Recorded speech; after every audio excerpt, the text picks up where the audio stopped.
Hey, good afternoon. Welcome to Two Gents Podcast. I'm adjusting my seat again because I need to see myself on Instagram in order to make sure that I'm just not talking to the air. But I just want to tell you,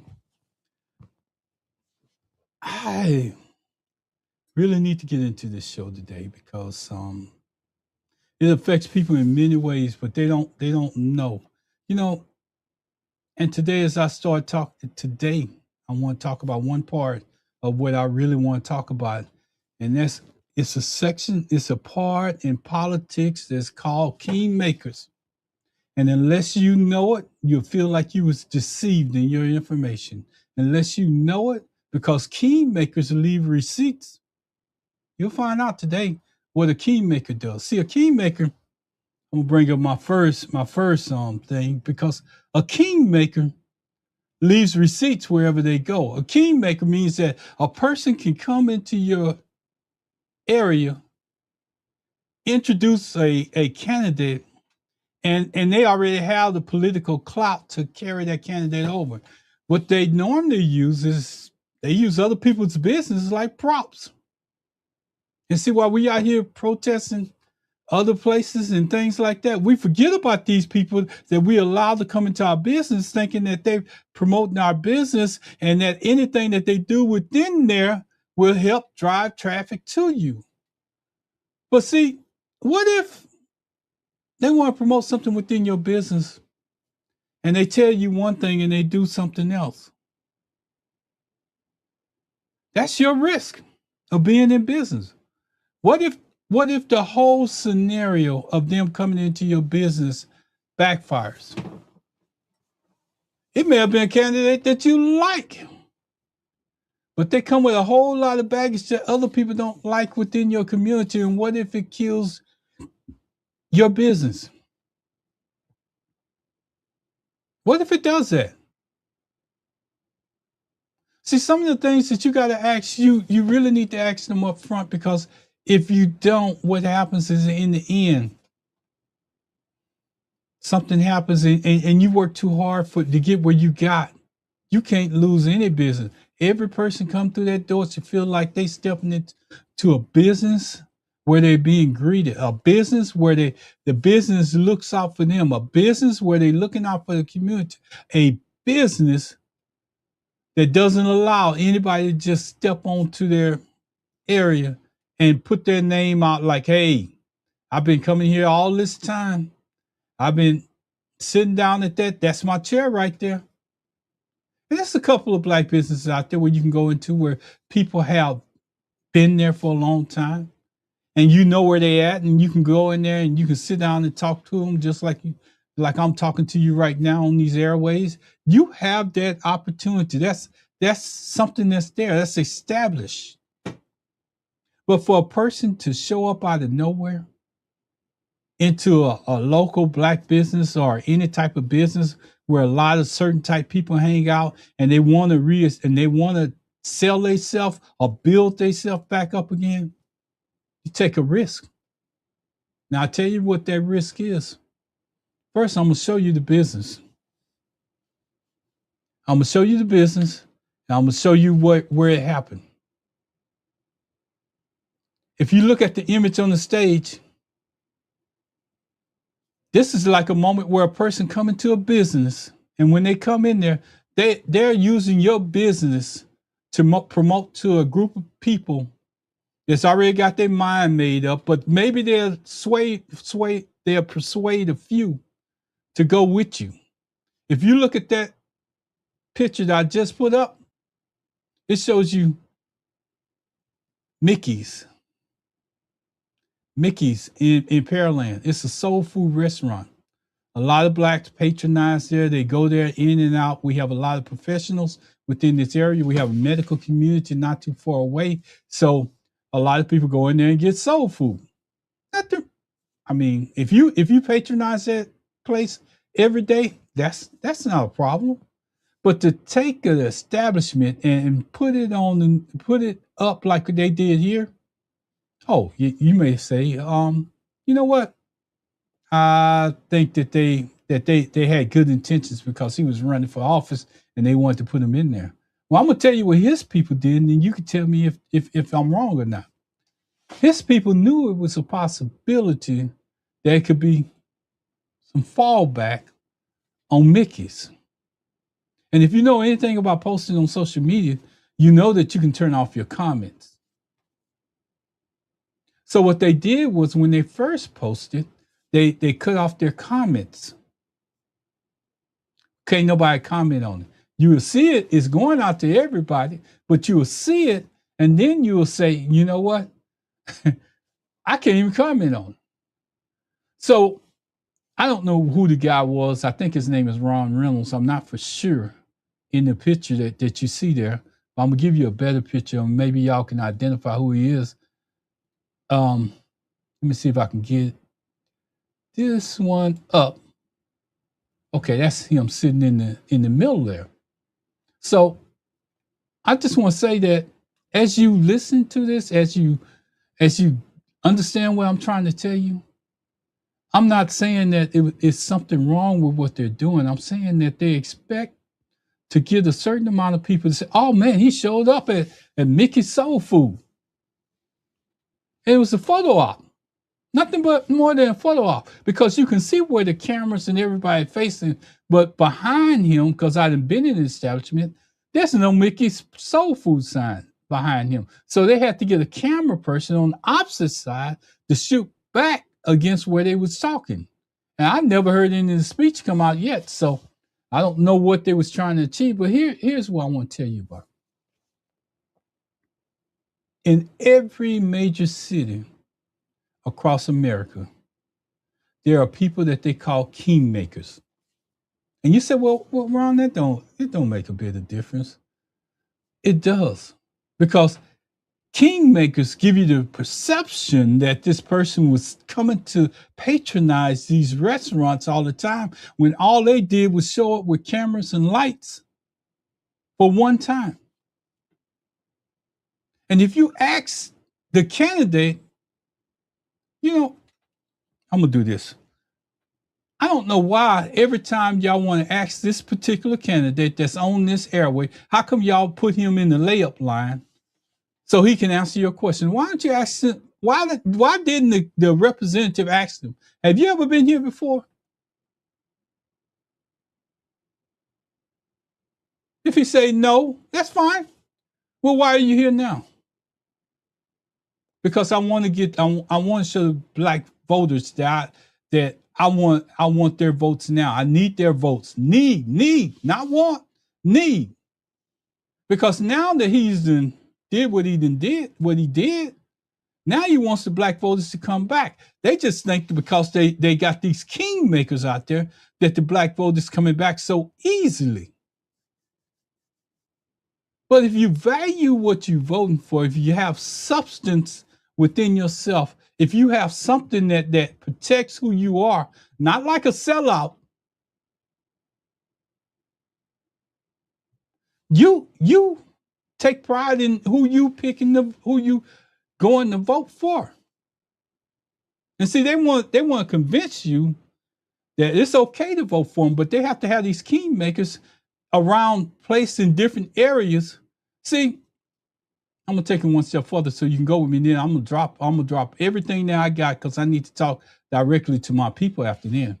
See, they take these kingmakers and they take these politicians and candidates into different areas and they do photo ops and then they post them on social media and then take them out. Sometimes national media picks them up, sometimes local stations pick them up, and they show this same exact person in that place. So it makes you think that they patronize this place all the time, which they don't. They don't. It's just a use place. But anyway, I just want to get you caught up to where I'm going with this because you need to understand the whole picture before I can even explain. And today we're going to talk about one part of that machine, the kingmakers, and what they do in a city. I'm starting a Monday series. This is how serious it is. And it's called The Metrics of Politics. Because once you see it and you know how the system works, you can't unsee it. Every time that you see something after then, you gonna relate it back to the knowledge that I'm sharing with you now, because this is only one aspect of it. There's so many out there that I might not. My lifetime might not be long enough to introduce you to them. But I'm gonna go through this series called the Metrics of Politics and introduce all of this stuff just like I'm doing right now. It's big. It's huge. It's layered and it's engineered. And I'm gonna tell you another example of doing that. You used to hear them say "kiss the baby" when the politicians out there kiss the baby. They don't know who baby it is, but they always had that baby out there for them to kiss on. That's the same thing that I'm talking about now. Is the ops that they put out. But if you understand what's behind the scene, you can kind of follow. And then when you see a person coming into your community, instead of you getting excited, just know that they're coming there to do a layup, not a jump shot, not a dunk shot, not a free throw, but they're coming there to do a layup to convince you that they always patronize these type of places. But I want my audience to be smart enough so when they sit down in front of these candidates and they ask them, what are you doing here? I've never seen you here before. It doesn't show up on any other media cycle except the ones that you're putting out now, because he may go from here to San Antonio, from San Antonio to Dallas, and do the same photo op, but it gives the impression, or leave from Mickey's Soul Food and go to a church and take pictures. A black prominent church here in Houston. But you need to understand the cycle in which this is going in, because too many times we get caught up in it. See, the other night when we did our show on Tuesday nights, we showed it by map. 45% of the people are frustrated with the way this country, the way politics in this country are run. 27 to 20, 27 Democrats, 27 Republicans. They almost tied on that. But 47 is the amount of people that we got to bring over to the other side. But if we can educate them and help them understand what's going on, it'll be easier to pull out that 45% poll to maybe one of the probably the Democrats, because the Democrats offer more than the Republicans. You see, that's another part that most people don't understand. Republicans want a smaller government. Democrats trying to give you benefits to help live, help feed your family, help you get past some of this high economy that's out there. Now, if you vote Republican and you still want some of those same benefits, you're doing a thing called voting against your own interests. See, because my dad did it, because my mom did it, because my grandfather did it this way, I got to do it this way. But if you got to do it that way and you need some of the things that they're offering on the other side, that's called voting against your own interests. I don't care what color you are. If you need food stamps and the Republicans trying to reduce the amount that you get and you still vote for the Republicans, that's called voting against your own interests. If you need medical care and you vote for the Republicans, that's called voting against your own interests. If you need anything subsidized to help you, even as an older person, and you still vote Republican, you voting against your own interests. Somewhere you got to figure out that either I'm a Democrat or I'm a Republican, but you're stuck somewhere over there. You're not even stuck in the 45%, because you done made a choice over here which way you're going, and you chose red. You are the ones that's coming on TV or coming on social media with them big farms and you done voted, you done tied up all your money, then wore the red mega hat and all the rest of that. You're the ones that's coming on social media saying, you know what, I made a mistake. See, because this man that's in office right now, his whole family then enriched themselves more in 1 year than most of y'all voting for him in a life cycle. What does that tell you? I'm going to say it again so maybe you can understand it. This man's family in 1 year has enriched his family within 1 year than most of your relatives in that life cycle or whatever your name is, so you can understand. Because each one of y'all only represent, say if it's $1 bill, a $10 bill, that's all your family represents to him and his family. Let me go, because I'm gonna get stuck. Piece by piece, they've been pulling apart.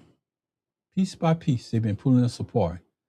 And today's piece is people behind the scenes who shape the optics, open doors, and arrange for moments like photo ops, called kingmakers.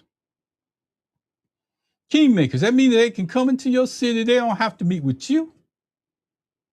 They don't have to meet with nobody else. Those kingmakers have already set the table. Let me get this off the thing. Those kingmakers have already set the table for you to fall in line. I gotta add myself back up. But those kingmakers have already set the table for you to fall in line with whatever they have planned. So some of the most powerful people in politics never ask for your vote. Some kingmakers are not in the office to ask for your vote. Maybe y'all don't understand that. I didn't say they don't get paid. What I said was they don't need your vote, because every time that somebody comes down and come into the Black community or Hispanic community or Asian community and they want to go in there with an introduction. Oh, you didn't know they had multiple races of kingmakers, right? I'm just telling you. So you'll be an educated voter. See, I like my voters, when they go to the poll, I want them to be educated voters. I want them to see the whole story. So when these people stand up and talk whatever language that they're talking in, they may be on the Mexican, Hispanic channel talking Mexican, the Mexican language, but they're getting paid.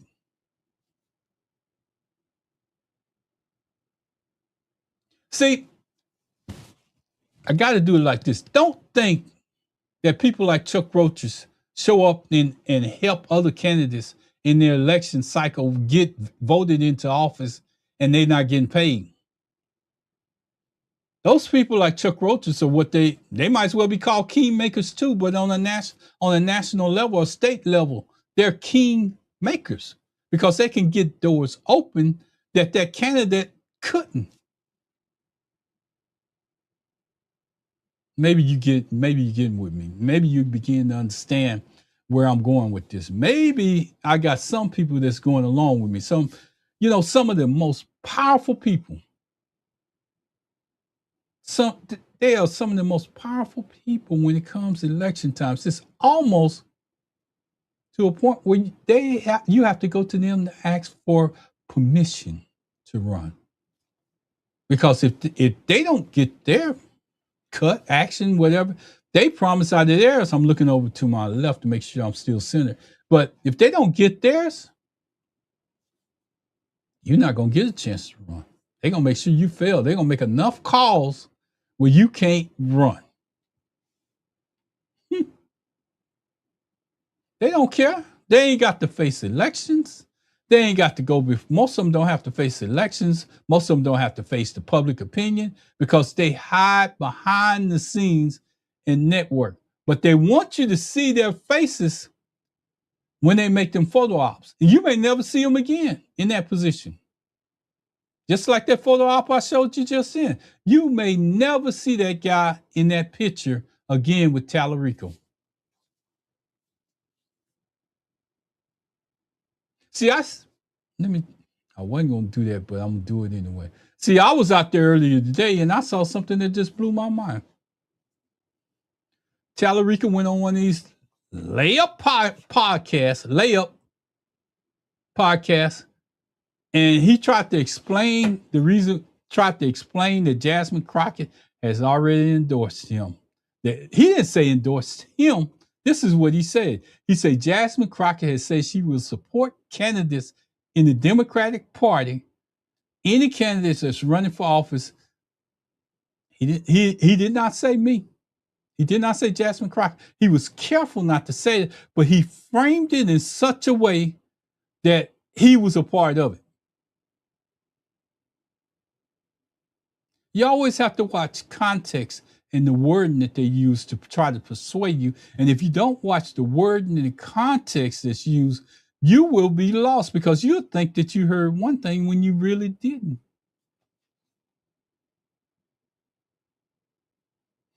By the photo instead of the work. By using a photo and still putting the work into that community by showing up. I'm not saying he has to be Superman where he has superpowers, but at least you at least went to the restaurant and introduced yourself.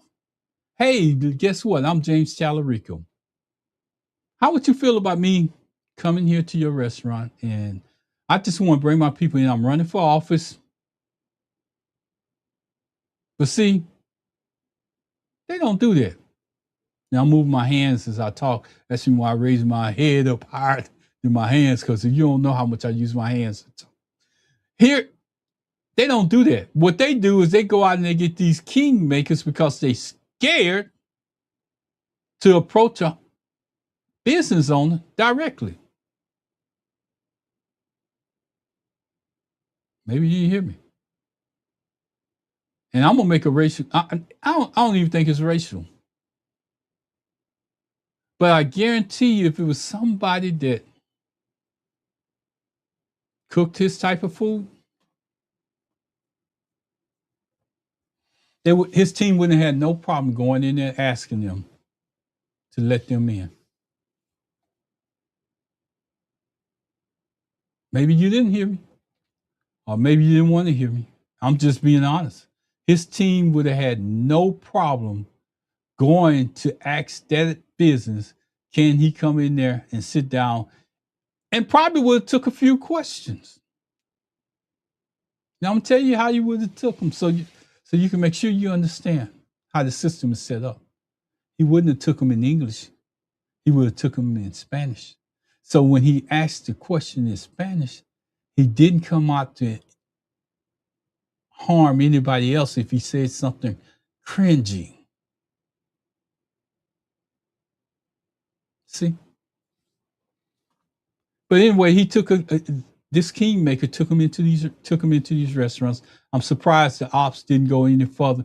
He could show up at a church. He still has the possibility to go to interviews and stuff like that. But I'm just telling you, the photo op, instead of putting in the work, has been done throughout the history that we know. Kiss the baby. Kiss the baby. Have somebody take you into familiar territory. Have somebody take you in like they always go there. I've been to Mickey's a lot of times, and I never seen this guy there. Let me tell you, since I'm here, what's unique about Mickey's. You go in there and you look at the wall. Mickey's has been in business long enough to have celebrity pictures on the wall around there of people that's been into their place. And some of them might even surprise you. But you know, as long as I've been going to Mickey's Soul Food in Pearland, maybe they put up a new picture. I don't know. Maybe they did it this time. But I had never seen Tallarico's picture on that wall.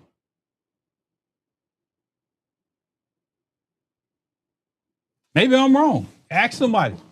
You know, I'm sitting here and I don't, whatever I say, I want you to go out and research it. Ask somebody that goes there. That goes there. I'm just putting it out there.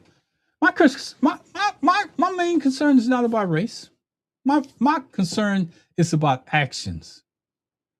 My concern is about how photo ops, and I'm saying photo ops can be used to shape a narrative that does not match the real work being put in.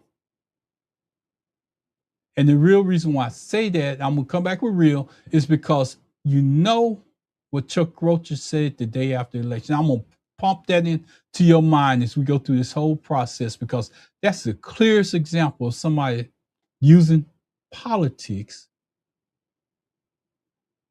to destroy another person. And then come back and ask that person's voters to come back and join them. That's so clear. I hope people open up their mind that look like me and see it clearly.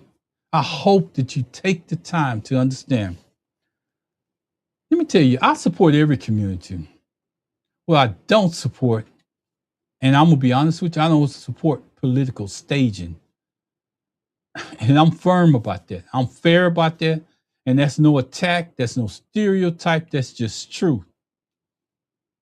That's why I want to show the difference between a photo op and real community engagement. People deserve to see authentic leadership looks like.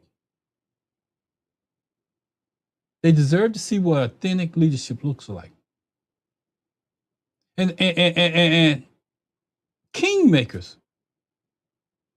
I'm gonna get into that right now, because you need to know what a kingmaker is. Across America, in cities big and small, there are people most voters never heard of. And I've been saying this all throughout the process. Yet they have enormous influence over politics. They call them kingmakers. A kingmaker is not defined by title. Some hold office, some do not. Some stand in front of cameras, never appear in picture. Some never appear in the picture. But they all have one thing in common: influence. They know what matters. They know where to go. They know who to call. They know who should meet whom. They know who should meet whom. Get that stuck in your mind. You know I'm a military person, and I repeat it like 2 or 3 times so you can understand and retain. They know how to position a candidate for the greatest political impact. Their fingerprints are often on the strategy long before the cameras ever arrive. And you may say, what, Ron, what do you mean strategy long before the cameras ever arrive? They done made contact with the party, whoever the individual is, and I'm gonna get off of names, whoever the candidate is, whoever the person is running for office ahead of time. Their people have reached out to him. And he has went back, researched, and found out where that person can make the most impact as far as their knowledge into a community that they're trying to persuade. So then they call back and tell them about it. Then they go back to the people that's got the establishment to make sure that the people can get in. And a lot of times it's before they open. Or they'll do it in the business part of that time. And the only thing that a patron of that business will see is cameras pointing at that table, and whoever the candidate is sitting there. That's a photo op. This is not about one city. This is about one campaign. This is about one political party. This is about understanding how influence works. Candidates do not simply wake up in the morning, get on an airplane, and land in your city.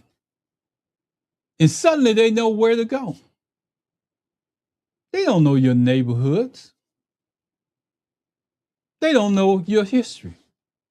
They don't know which restaurant carries the influence. They don't know which church matters. They don't know how much and which community has earned your trust over the years. I'm going to say that again. They don't know that when they come here. But somehow, these kingmakers make themselves available, or they talk to other politicians. And you know what? The politician or somebody that's in the party, that's local party, Democratic Party, they point them to the kingmakers. You know why? because they can get in places where that party couldn't, that local government body or that local social body or that local nonprofit couldn't get into. See, I'm gonna have to do this, but I'm gonna break it down to you. If you want to take money, and I'm gonna go to the, I'm gonna go through this in another show. Now it may not be the next one because I got something more powerful to tell you, but it's gonna be within the line of the series. If you're in one of these offices and a person comes in and asks you for something, and you're scared that they're taping you on camera, you have a coat rack there.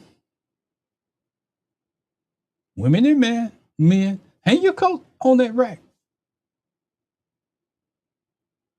And as that person goes out of that rack right there by that office and they drop a little cash in that coat pocket, they didn't give you nothing. You didn't know anything about it. They won't never have you on tape. Just putting it out there. Now let me clarify. I'm not saying that is happening with any candidate that's out there that's running for office right now that I know of because I can't prove it. And I'll tell you stuff that I can't prove, but I'll tell you the actions and how it happens. And that's what I shared with you. The actions and how it can happen. So you can ask the questions. When they come in, somebody does what somebody does is somebody is making calls. Somebody is making introductions. Somebody is helping build the path to where this person needs to go. That's what you call kingmakers. That's what they do. And you might be saying, well, Ron, why does it matter? This is bigger than one candidate. This is bigger than the election that you heard me talk about previously. This is bigger than one city. Because when a community only sees planned images, I want to say that again. I want to lean into it because I need you to understand. When a community only sees carefully planned images, the picture becomes more powerful than the truth. See, we live in a social media and photo op era where pictures can become more powerful than the truth. People begin judging relationships by photographs instead of history, by appearance instead of action. And that becomes dangerous because democracy depends on informed citizens. See, that's destruction of a democracy over time. And it's those little bitty things that most Americans don't know about, especially Black Americans, that gets them. And then we're upset at the outcome. And the only thing that they want to tell us is the reason why we didn't get our candidate that we wanted was because enough of us didn't show up. But they forget to tell you about everything that they staged beforehand.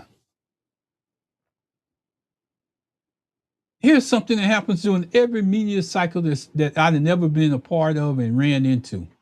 And we better get ready for it because it's coming. Everywhere out there, they're showing the Democratic Party. Everything's going to turn blue. It's going blue. It's going blue. You know what that does? That makes a person that's borderline that registered to vote and said, and this is what they're saying in my mind. If it's that many people going out to vote, I'm not going to the polls.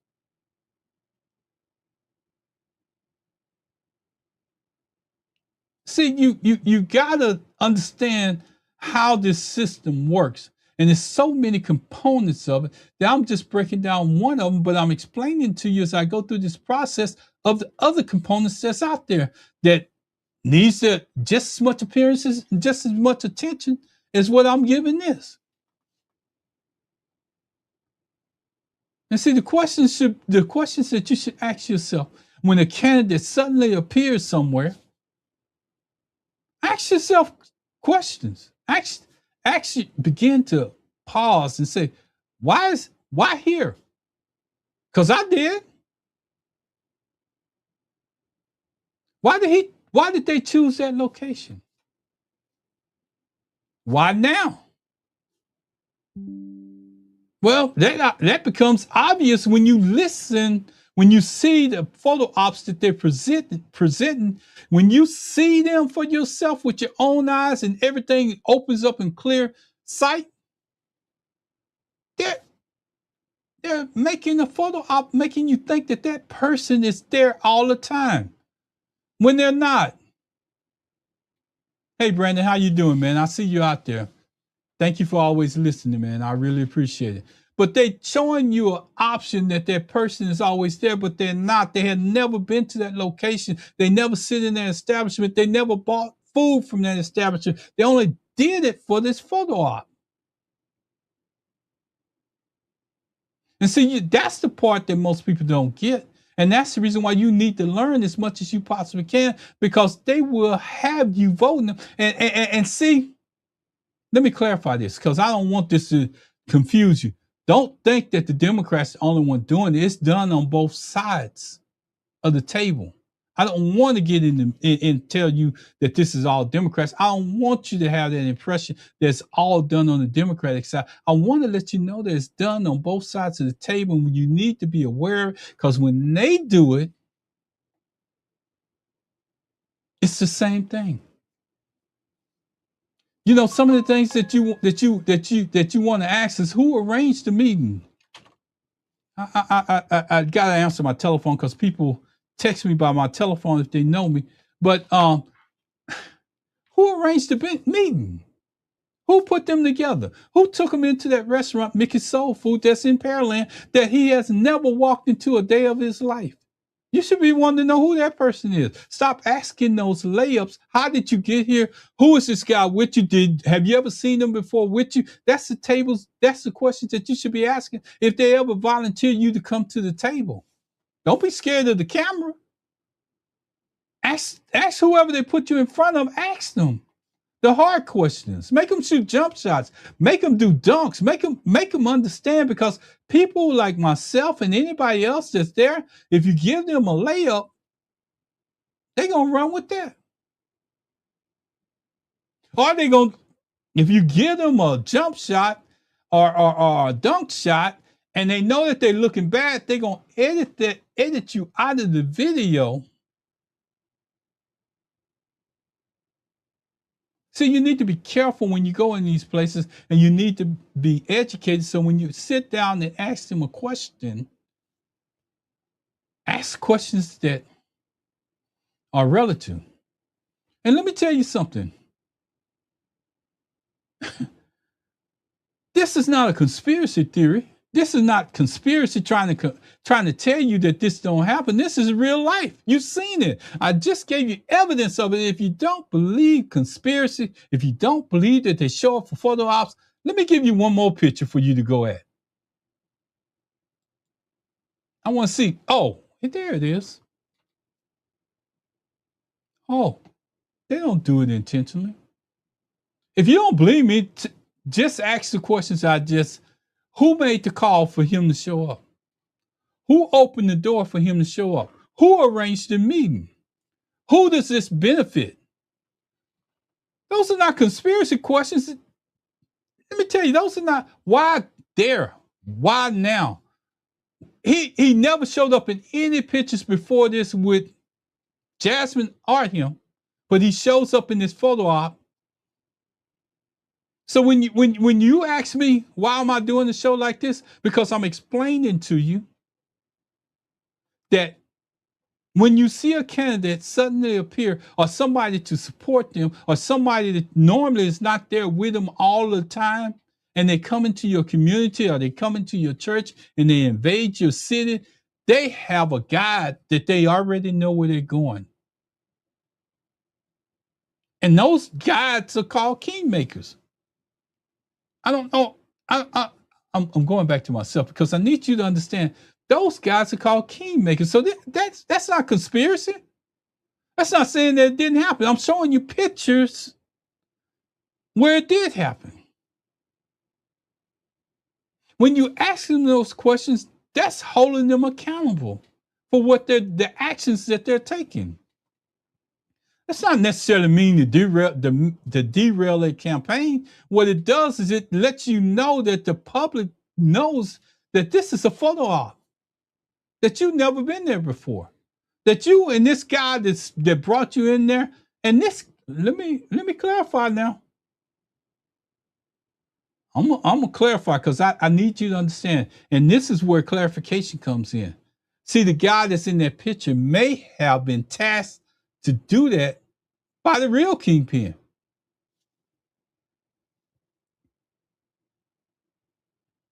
Maybe he's a kingpin maker in training. You don't know. But I'm going to tell you, follow the breadcrumbs. Follow the timelines. See how many times he made public appearances. I have yet, and since you want to talk about conspiracy theory, day 2, I didn't see him in Mickey's. I don't even know if he was in Houston. Now, he could have made a fool of me and came back a second day and went to Mickey's. If he would have came a third day, everything that I'm telling you right now would be speculation. But since that move was not made to do that, I'm telling you the truth.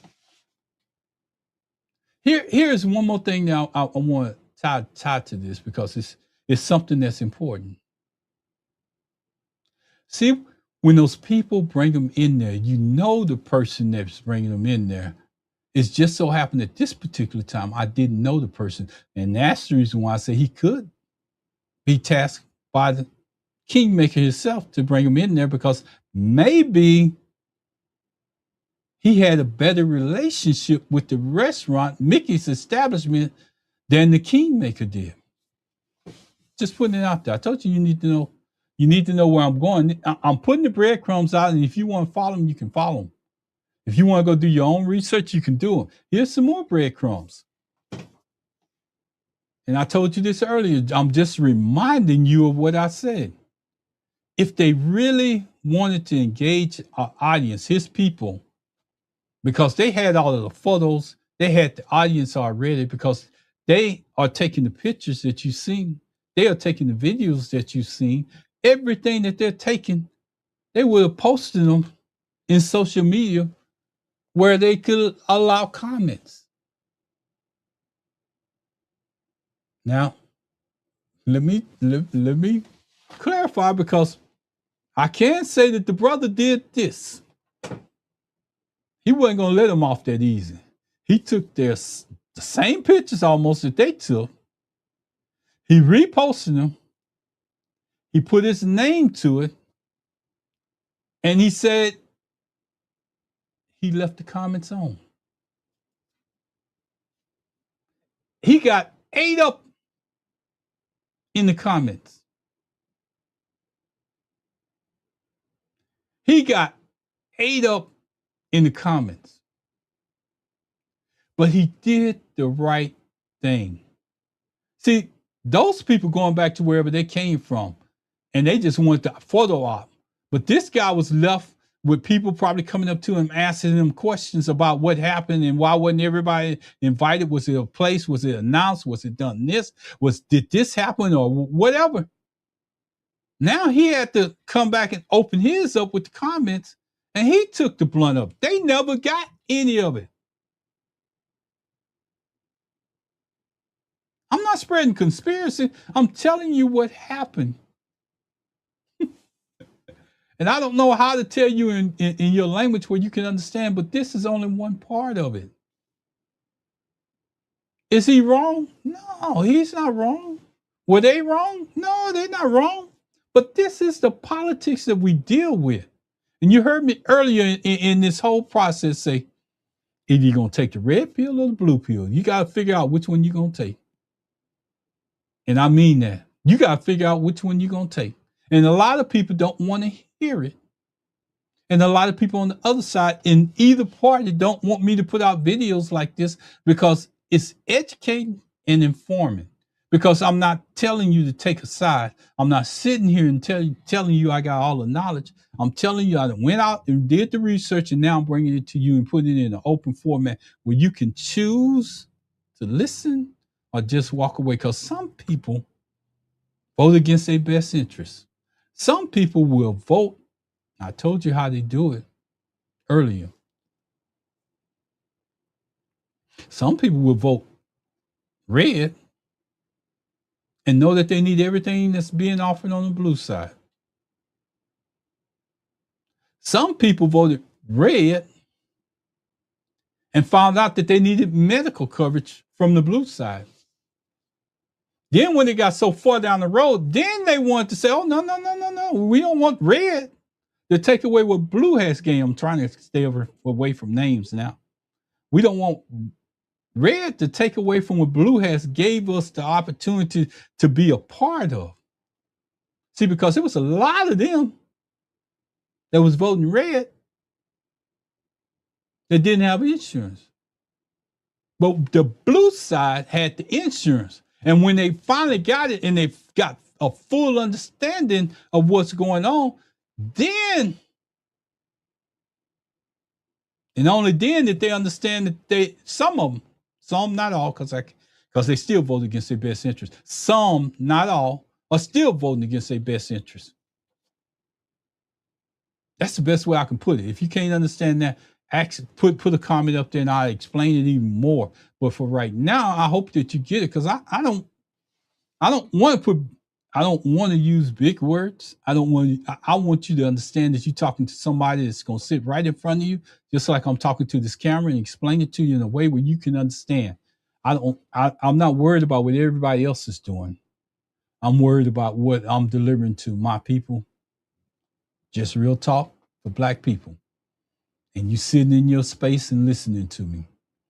You don't have to like what I'm saying, but if it's true, I hope you use as much of it as you possibly can. Timelines. I want to say that timelines, public appearances, endorsements, campaign stops, photographs, public records. I'm going to connect what is already in front of you. This is stuff that's done right in your face. It's not hidden. It's not secret. It's public. Same message, same Facebook post. Only one of them didn't leave comments open, and the other one did leave comments open. See, because if you're going to take it and post it to your page as a candidate, as your media source would do, you don't want those comments to follow you to your page. But see, the other guy could put up the comments afterward, and it's going to follow him. But it's a cleanup for him being in the pictures that posted on the candidate's page. It's not. I hope you connecting. I hope that you're able to see a dot, draw a line to another dot, and connect the dots and go somewhere else with it at the same time, and then come back to where you began and make an educated vote. That's all I'm putting out there. It's information for you to make an educated vote. The thing about it is, once you start seeing politics for what they really are and how manipulative they are behind the scenes and what's put in place, the big machine that's put in place. When I say it's a big machine, it's a big machine. And there's so many parts to it. I might not even get out of here in my lifetime trying to tell you everything that's done. I use those photos not to destroy anybody that was in there, but to let you know what kingmakers are and how they operate and what they're trying to achieve when they operate within your communities. Doesn't matter what major city you in, and it doesn't even matter if it's national or local. Kingmakers still manage to exist because they, within their area of rule, they can make you or break you. And they get paid for doing just that. Don't think that they broke. They not broke. They may not even be in the office, but they are getting paid. And the ones that's in office, they're getting paid by you and whoever else is dropping money in their coat jacket as you walk out of the office. So most of the politicians, if they listen to me right now, they're probably moving them coat racks. I'm just saying they're probably moving them coat racks. So when you go in their office, you don't see a coat rack there, but I'm just putting it out there. You know, I want to get on here, and I don't want to take too much time, but I'm getting to my closing right now. I hope that I shared enough information to help you understand one part. And I stayed focused this time. I use examples, but I stayed focused. And each week, I'm going to be covering this. The metrics of politics on Mondays. That's what I'm going to do. Just stay in this lane. Because if I stay in this lane, I'm going to have an educated voter if you continue to listen to me. And I want my people, if everybody else gets on board, I don't have no problem. I heard you out there, Brandon. And if you're still out there listening, I want to say hi. Man, continue to listen. I see your name turn up all the time. My co-worker, Cheryl, I want to say hi to anybody else that continues to participate. I may not know your name, but if you hear this podcast and you want to get out there, please just tune in, because I told you, this just real talk for Black people is a little bit different than Tuesdays. And I want to invite you wholeheartedly into Tuesday night. I can't tell you what it's going to be about. Something might happen seriously tonight that we have to talk about tomorrow. And the reason why we changed the format, so each one of us, Pastor Riggins, Byron Glass, and myself, can come up with topics at that time. We can come up with whatever we want to do. If we have a dispute or we disagree with something, we're going to do it like we did last week. We're going to each bring our portion back the next week and explain to you the reason why we feel like we were right. They ain't gonna do that on other networks. They're gonna have let me share this with you, and then I'm gonna close out of here. Let me tell you what they do. Normally you have one dominant host. He invites the guests that's in there. If either one of those three guests goes against the dominant host that's there, you never see them again. Say that one more time. You have one dominant host with all the answers.